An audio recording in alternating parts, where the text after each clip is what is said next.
시청자 여러분 안녕하십니까? 한상조입니다.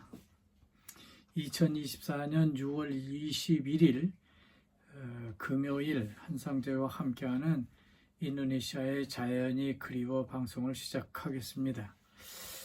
오늘 우리나라 낮 기온은 정말 대단합니다. 자카르타보다 더 더우면 더웠지 지지는 않을 것 같습니다. 밭에 심은 호박이 잎을 축 늘이고 있을 정도입니다. 그렇지만 과일은 잘 익어가고 있는 모습을 보이고 있죠. 살구도 잘 익고요. 자두도 짙은 색을 띠고 중복숭아도 잘 익었습니다. 중복숭아는 우리 원래 표준어는 천도복숭아라고 말하는데 천도복숭아도 제맛을 내고 있습니다. 제주도에는 지금 장마가 시작됐다고 합니다. 봄인가 싶더니 벌써 6월 하순, 오늘이 하지가 되겠습니다. 그러니 우리나라는 여름의 문턱에 서 있는 것이 되는 거죠. 마치 우리네 인생 같습니다. 작년인가 싶더니 벌써 70을 넘은 노인이 되어서 안경을 쓰지 않으면 잘 보이지 않는 그런 나이가 됐습니다. 하여간 어서 자카르타 살림을 정리하고 제2의 인생을 한국에서 만들어 봐야 하겠는데 앞뒤가 잘 맞지 않아서 고생입니다. 그래도 후회 없는 삶의 수레바퀴를 잘 돌리려면 상주의 자연이 그리워로 돌아와서 방송을 이어가고 싶습니다. 자, 그럼 오늘 인도네시아 토픽을 살펴보겠습니다. 오늘 토픽은 정가랭 수카르노 하타 국제공항 제3터미널 이민국 앞에 승객들이 길게 늘어서서 출국 수속을 받고 있는 사진이 차지합니다.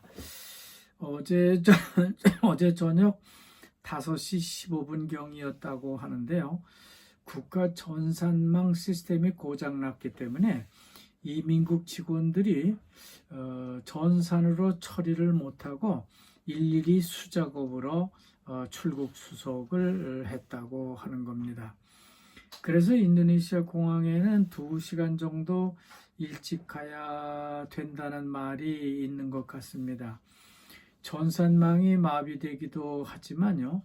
도로도 막힐 수가 있기 때문에 빨리 가는 것이 제일 안전합니다. 특히 우기철엔 더한데요.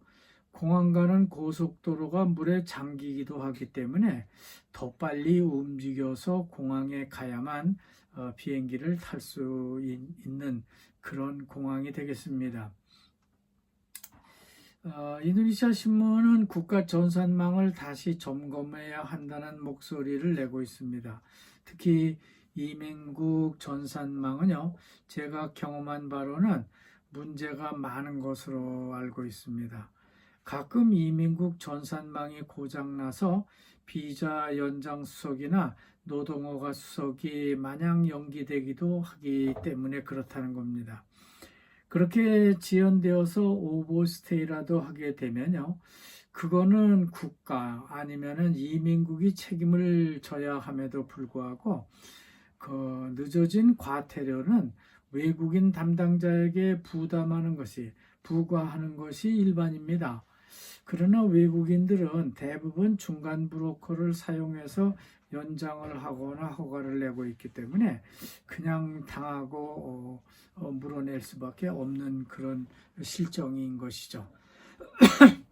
아마도 자카르타의 교통망도 그런 케이스가 올 수 있다고 생각합니다.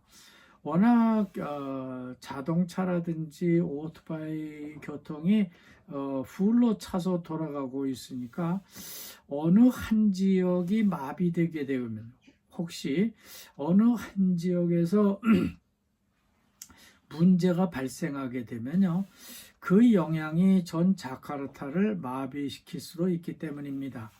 그럼에도 불구하고 그런 문제점을 고치려고 하기는커녕 이제는 깔리만탄으로 이사를 가겠다고 합니다.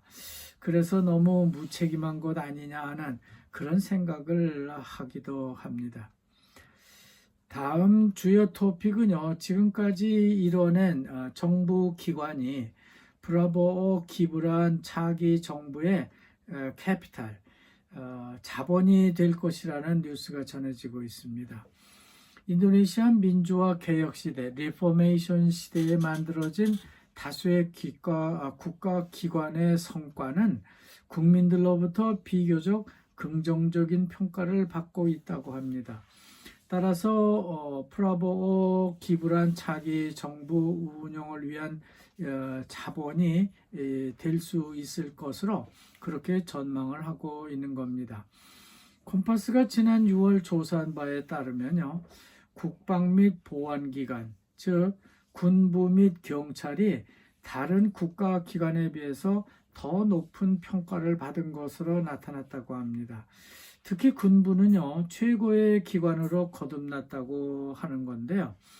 그동안 군부의 개혁이 제일 잘 된 것으로 평가를 받고 있다고 하는 겁니다. 자, 그럼 외신으로요 전해지는 뉴스가 하나 있습니다. 러시아 푸틴 대통령이 북한을 방문하는 기사가 김정은이 그 푸틴 대통령을 태우고 가는 그런 사진이 실렸습니다. 이들이 탄 차는요, 러시아제 아루스라는 차인데요, 마치 롤스로이스 같이 생겼습니다. 근데 푸틴이 김정은이 고급차를 좋아하는 것을 알고 깜짝 선물로 이번에 줬다고 하는 겁니다. 그 대신 북한 김정은은요, 우크라이나에서 사용할 무기, 탄약 그리고 미사일을 줬다고 하는 것이죠. 일종의 바탈을 했다고 하는 겁니다. 그리고 그들은 상호 방어 조약을 맺었다고 합니다. 로이터 통신이 전한 걸 보면은 상호 방어 조약인지 우리처럼 자동 개업 전쟁이 나면은 자동 개입을 하는 한미 조약과 같은 것인지는 알 수 없지만은 하여간 세계 여러 나라들은요 이것을 상당히 우려하고 있습니다. 또 러시아가 북한의 핵무기 제조에 필요한 우라늄 농축 방법, 제조 방법을 이번에 제공한 것이 아닌가 하는 그런 우려도 나오고 있습니다. 하여튼 지금 북한은 탄약과 미사일을 러시아에 수출하고 있어서 세계는 한반도와 러시아에 주목하고 있습니다. 자, 이제 마칠 시간입니다. 어제 말씀드린 바와 같이 신문의 사진이나 제가 주변에서 얻은 정보를 네이버 밴드의 자카르타 실버타운에 실겠습니다. 거기 가시면 모든 걸 보실 수 있겠습니다. 실버타운을 방문하셔서 소통도 하고 레퍼런스도 얻으시면 좋겠습니다. 여러분 대단히 감사합니다.